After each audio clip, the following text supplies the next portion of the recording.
السلام عليكم ورحمة الله وبركاته. اللهم صل على محمد وعلى آل محمد كما صليت على إبراهيم وعلى آل إبراهيم إنك حميد مجيد. اللهم بارك على محمد وعلى آل محمد كما باركت على إبراهيم وعلى آل إبراهيم إنك حميد مجيد. প্রিয় দর্শকবৃন্দ, শুরু হতে যাচ্ছে পবিত্র কুরবানি সম্পর্কে আলোচনা অনুষ্ঠান। সাথে থাকেন আপনারা সকলে সাইদ আমিন ইউটিউব চ্যানেলের সাথেই থাকুন এবং গুরুত্বপূর্ণ আলোচনা সম্পর্কে শুনুন এবং আমল করার চেষ্টা করুন। বলতেছিলাম, কুরবানি কাদের উপরে আদায় করা ওয়াজিব। যদি কোনো কৃষক, আমাদের দেশে যারা জমি চাষ করে তাদেরকে আমরা সম্ভবত বেশি অংশ কৃষক বলে থাকি, কৃষকের দুটি গরু কিংবা কৃষি যন্ত্র, লাঙল ইত্যাদি থাকে, তার উপরে কুরবানি ওয়াজিব হবে না। কিন্তু ওই কৃষকের যদি অতিরিক্ত আরও একটা গরু থাকে কিংবা অতিরিক্ত আরও একটা লাঙল থাকে, কৃষি যন্ত্র, লাঙল, এখন তো বিভিন্ন জমি চাষ করার মেশিন উঠেছে,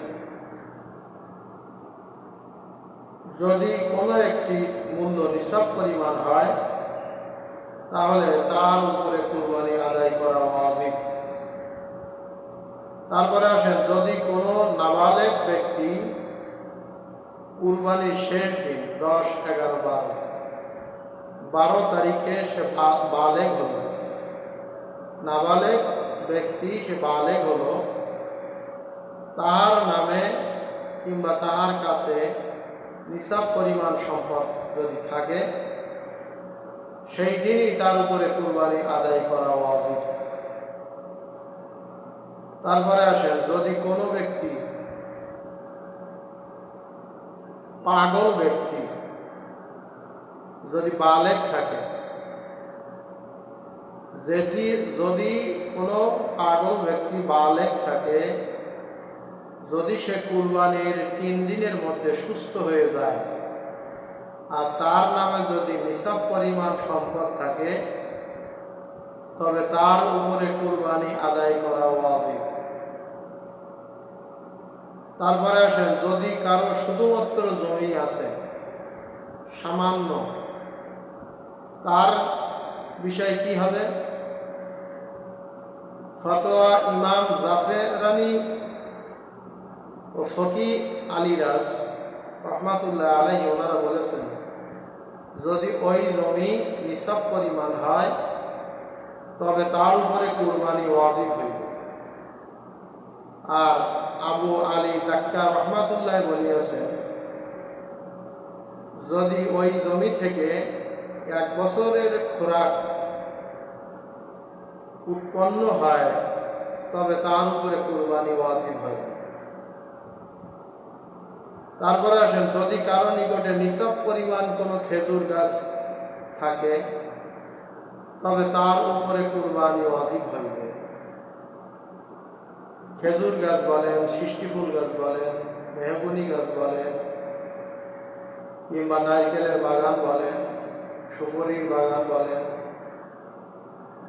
অতএব যদি কোনো গাছ, এমন গাছ আছে, এমন বাগান আছে যা মোটামুটি হিসেব করে দেখা যায় বর্তমান সময়ে নিসাব পরিমাণ সম্পদের চাইতে দাম বেশি, তাহলে তার উপরে কুরবানি আদায় করা ওয়াজিব। অতএব আমাদের বর্তমান সময়ে কুরবানি বহুত মানুষের উপরে ওয়াজিব, কিন্তু বিনা হাসতে হাসতে তারা ফরজ ওয়াজিবকে তারা পরিত্যাগ করে, তারা কিছু মনেই করে না যে এটা আল্লাহ রাব্বুল আলামিনের হুকুম মানতে হবে। আরও কি করে, তারা আল্লাহর কসম কাটে, মার কসম কাটে, বাবার কসম কাটে। যদি কেউ জিজ্ঞেস করে তো কুরবানি দেওয়া ওয়াজিব, সে হাসি ঠাট্টা তামাশা করে বলে, আমার কসম কেটে বলে যে আমার কোনো ক্ষমতা নাই, কুরবানি কত মানুষের টাকা পয়সা আছে তাই দিচ্ছে না, আর আমি দেবো। অতএব প্রিয় দর্শক, সহিহ মুসলিমের হাদিস, নবীজি বলেন, মানিক তাতাআল হাক্কাম রাই মুসলিমিন বিয়ামিনিহি ফাকাদ আওজাবাল্লাহু লাহুন নার ওয়া হামিল্লা আলাইহিল জান্নাতা ফাকালা লাহু। নবীজি বলেন, সহিহ মুসলিমের হাদিস, যে ব্যক্তি নিজের শপথ দ্বারা একজন মুসলমানের হক আত্মসাৎ করে, নিশ্চয়ই আল্লাহ পাক তার জন্য দোজখের আগুন ওয়াজিব করেন, তার জন্য বেহেশতে হারাম করেন। নবীজির কাছ থেকে এই কথা শোনার পরে একজন সাহাবী বলিল, ফাকালা লাহু রাজুলু ওয়া ইন কানা শাইআন ইয়াসিরা ইয়া রাসূলুল্লাহ সাল্লাল্লাহু আলাইহি সাল্লাম, যদি সামান্য বস্তু হয় ইয়া রাসূলুল্লাহ, তাও কি?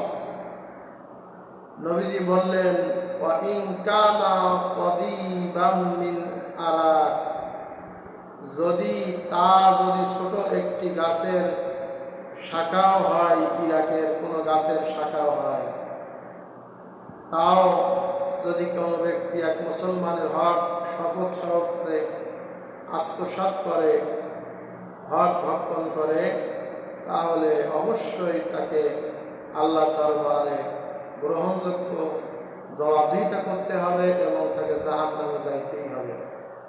এখন আমরা, আমার প্রিয় মুসলমান ভাই ও বোনেরা, আপনারা যারা এই আলোচনা শুনতেছেন, এবং আমি আশা করি আপনারা সবাইকে বেশি বেশি করে শেয়ার করে দিবেন, সবাইকে শোনার জন্যে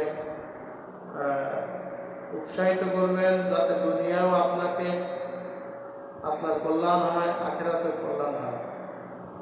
আপনি এই আলোচনা যদি শেয়ার না করেন, মানুষকে জানানোর চেষ্টা না করেন, তাহলে আল্লাহর কিছু যাবে আসবে না, আমারও কিছু যাবে আসবে না।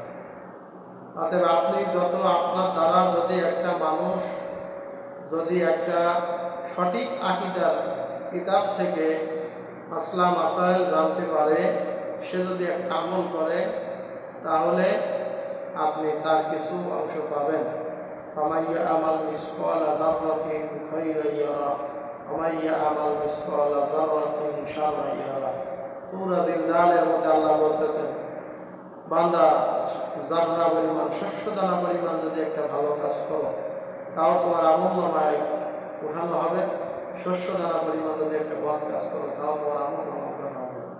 অতএব আপনারা বেশি বেশি করে আমার এই চ্যানেলের যে বিষয়গুলো আমি আলোচনা করি, সেগুলো আপনারা বেশি বেশি করে সাবস্ক্রাইব করবেন, শেয়ার দিবেন এবং একে জানার চেষ্টা করবেন। আল্লাহ রাব্বুল আলামিন আমাদেরকে সঠিক আকীদা থেকে জানার তৌফিক দান করুন। বর্তমান সময়ে খুবই ফিতনা, এই ফিতনার অবসান থেকে ফিতনাকে দূরীভূত করে সঠিক আকীদার উপরে আল্লাহ পাক আপনাকে আমাকে কবুল করুক এবং পবিত্র কুরবানি সম্পর্কে আরও গুরুত্বপূর্ণ বিষয় জানার জন্যে চেষ্টা করুন এবং আমাদের সাথেই থাকুন। আসসালামু আলাইকুম ওয়া রাহমাতুল্লাহি ওয়া বারাকাতুহু।